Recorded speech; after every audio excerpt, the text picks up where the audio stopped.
Napuntahan mo na ba ang isa sa pinakamalamig na falls sa Pinas?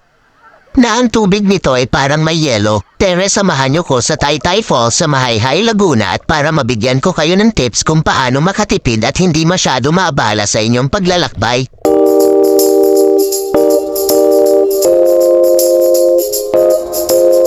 Biyahe ay umaabot ng 3 hanggang 5 oras galing Quezon City, depende sa bilis ninyo sa biyahe at daloy ng traffic. Mas maganda kung 6 ng umaga o 7 ng umaga ay nasa destinasyon na kayo.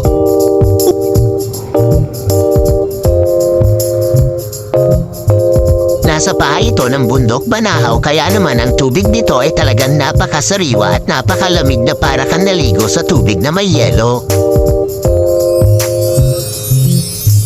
Ito ay budget friendly din dahil wala ka masyadong gagastusin dahil ang entrance fee lang ay 50 piso at parking fee na 20 piso sa motor. Yun lang, kaibigan. Mas maganda kung may dala na kayong mga pagkain at alak. Meron naman na bibiling pagkain sa lugar pero asahan nyo na times 2 ang presyo katulad sa ibang paliguan. Marikina.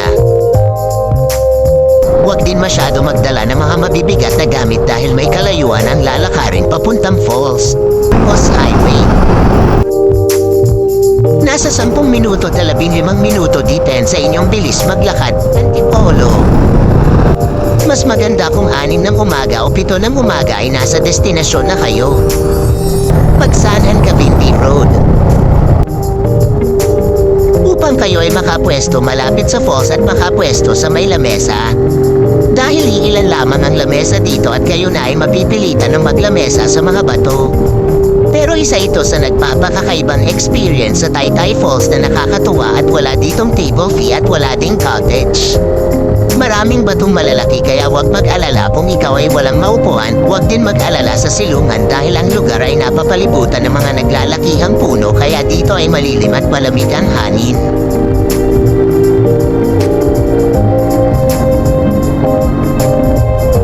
Mahihey, Laguna. Meron din kayong mga pwedeng daanan na pagkain tulad ng pakwan na napakamura na sa halagang 50 pesos ay medium size na good for 10 person. At bibingka, pansit hab-hab. At lan yun isa na ipinagmamalaki ng Lukban, Quezon.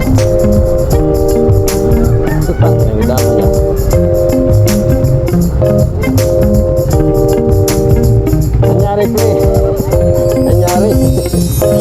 Parang malandaan.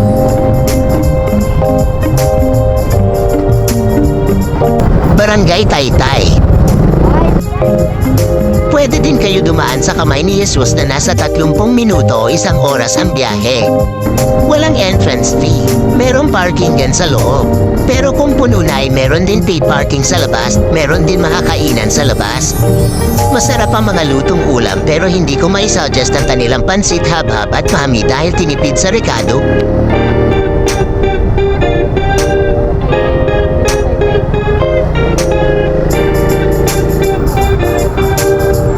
Taytay Falls entrance.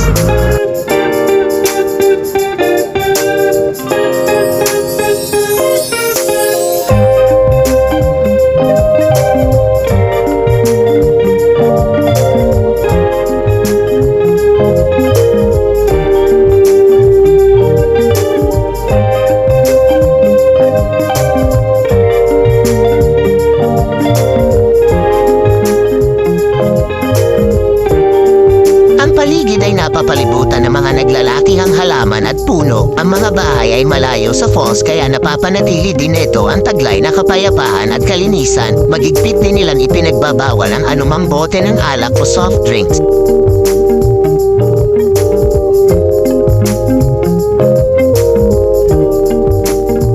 Meron din silang mga maayos at malilinis na palikuran na ang tubig ay sariwa at malamig na galing sa kabundukan.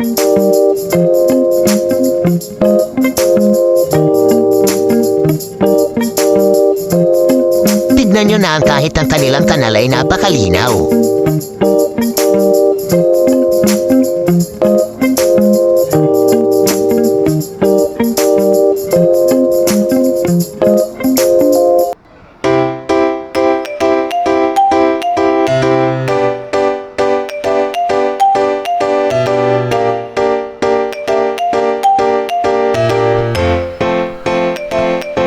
may konting falls pag weekends.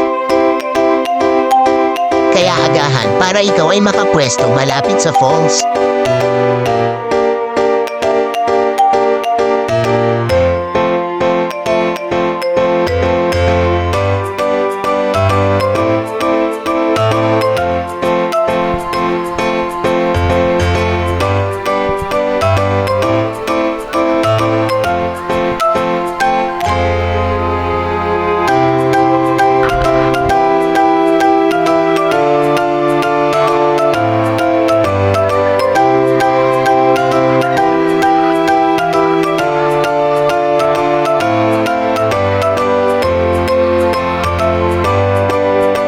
Napakalamig, parang may yelo.